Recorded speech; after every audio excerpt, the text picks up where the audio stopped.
তবে একটা কথা বলে যাই, একদম বাস্তব কথা। এই গানটা আমার দাদা ভাই একদিন আগেই ছেড়েছে ফেসবুকে, তো মিনিমাম 5 লাখের উপরে ভিউ হয়েছে। সেখান থেকে অনেক মুসলিম লোক আমাকে ফোন করেছে সারাদিনে, আর এত কল ঢোকে দিনে আমার মিনিমাম 300টার ওপরে কল আসে ফোনে। এত ফোন আসে, কখনো কখনো বিরক্ত লেগে যায়, মানে সাইলেন্ট করে রেখে দেয়, মানে আর শুনতে ইচ্ছে হয় না।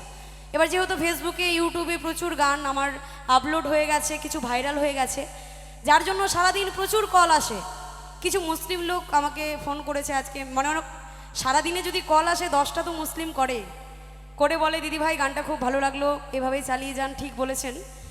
কিছু কিছু হিন্দু লোক আছে, মানে আমার না, আমি যে হিন্দু আর ওইও যে হিন্দু যে আমাকে কল করেছে, মানে কি বলবো, মানে আমার নিজেরই লজ্জা লাগে সত্যি কথা বলতে, একটা বুক ফুলিয়ে, মানে সত্যি কথা বলি, আমাদের হিন্দুরাই না খুব খারাপ। আজকে হিন্দুরা বদমাস দেখে আজকে আমাদের অবস্থাটা খুব খারাপ। মানে ফোন করে এত বাজেভাবে কথা বলে, তখন মনে হয় যে তোর বাড়ির মেয়ে যদি রাস্তায় রেপ হতো, ধর্ষণ হতো, তখন তুই বুঝতে পারতি যে এই কষ্টটা কেমন।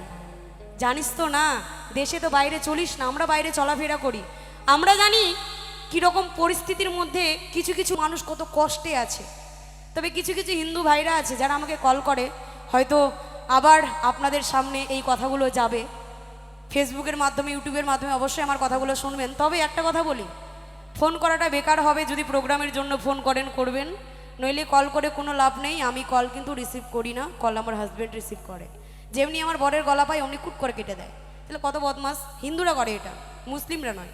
তাই হিন্দু ভাইদেরকে বলি, একতা হন, সবাই মিলে ভালো হন, ব্যবহারটা ভালো করুন। এই সমাজকে আমাদেরকেই রক্ষা করতে হবে, অন্য কেউ এসে রক্ষা করবে না। তাই ভালো হতে হবে। তাই বলছে, দেশটা তোমার বাপের নাকি, করছো ছলা কলা, কিছু বললেই ধরছো